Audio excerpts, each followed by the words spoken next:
গাজলের রাঙ্গাভিটা এলাকায় একটি ফাঁকা জায়গা থেকে প্রায় 16টি গোখরো সাপের ডিম উদ্ধার করেন সর্পপ্রেমিক তথা হিলের মালদা জেলার দায়িত্বপ্রাপ্ত জয়ন্ত চক্রবর্তী। তিনি খুব যত্ন সহকারে ডিমগুলো উদ্ধার করেন। সাপটিকে অনেক খোঁজাখুঁজি করে পাওয়া যায়নি। ডিমগুলো উদ্ধার করে তিনি গাজল বন দপ্তরের হাতে তুলে দেন। জয়ন্ত চক্রবর্তী বলেন, গাজলের রাঙ্গাভিটা মেঘদূত ক্লাবের সভাপতি প্রদীপ কুণ্ডু আমাকে ফোন করে বলেন এখানে একটি সাপ দেখা যাচ্ছে। খবর পেয়ে সঙ্গে সঙ্গে ঘটনাস্থলে ছুটে আসি। খবর পেয়ে সাংবাদিকরা ঘটনা শুনে ছুটে আসেন। এসে দেখা যায় মেঘদূত ক্লাবের মন্দিরের নিচে ফাঁকা জায়গায় অনেকগুলো সাপের ডিম রয়েছে।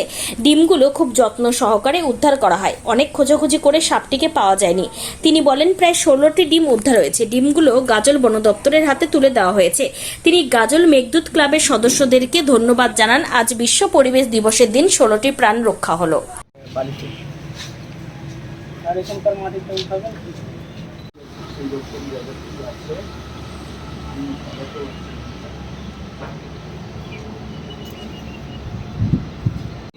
স্পেকটেকল কোবরা, ইংরেজিতে স্পেকটেকল কোবরা, বাংলায় গোখরো সাপ, সায়েন্টিফিক নেম হচ্ছে নাজানা। নিউরোটক্সিন ভেনাম, মারণ মাত্রার বিষ হচ্ছে যেটাকে লেথাল ডোজ বলা হয় 15 মিলিগ্রাম। যদি একবার কামড়ায় এবং কামড়ার পরে যদি সেই বিষটা 15 মিলিগ্রাম বিষ ঢালে তাহলে একটা মানুষ বিনা চিকিৎসায় মারা যায়। সবসময় বলবো বিনা চিকিৎসায়। আর এর চিকিৎসা আছে। চিকিৎসা বক্তব্য অনুযায়ী গোখরো সাপ বা কেউটে সাপের কামড়ে একটা মানুষের মৃত্যু লজ্জাজনক। রাঙ্গাভিটা মেঘদূত ক্লাবের যে মন্দিরটা আছে, মন্দিরের নিচে বেশ কিছুটা ফাঁকা জায়গা আছে। তো সেই ফাঁকা জায়গাটার মধ্যে একটা গোখরো সাপ ছিল। এখান থেকে আমার কাছে কল আসে যে গোখরো সাপ আছে এবং সাপের ডিমও আছে।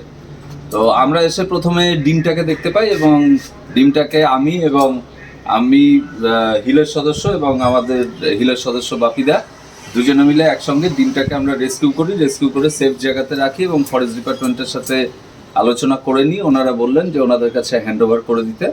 তো আমরা এখন সেই ডিমটাকে নিয়ে হ্যান্ড ওভার করবো। কিন্তু অনেক খোঁজার পরেও সাপটাকে এখানে কিন্তু খুঁজে পাওয়া যায়নি। আসবে বলতে গোখরো সাপ ডিমের জন্য ওইভাবে ন্যাচারালি পরে ঘুরে আসে না। তবে এই যে জায়গাটা দেখলাম, জায়গাটার একটা পুরনো বেশ কিছুদিনের বাসস্থান। হয়তো মানে ফিরে আসলেও একবার আসতে পারে যে বাসস্থানের জন্য। আর তা না হলেও যদি, যেহেতু ডিমটাও এখন ওইখানে নেই এবং জায়গাটাও নড়াচড়া হয়ে গেছে, ফিরে আসার সম্ভাবনাটা একটু কম, একটু ক্ষীণ। কতগুলো ডিম এখানে পেয়েছি আমরা? টোটাল 16টা ডিম। 16টাই হচ্ছে গোখরো সাপের ডিম। কত বয়স হবে ডিমগুলো মনে হচ্ছে? ডিমগুলো খুব বেশি 15 থেকে 20 দিনের মতো।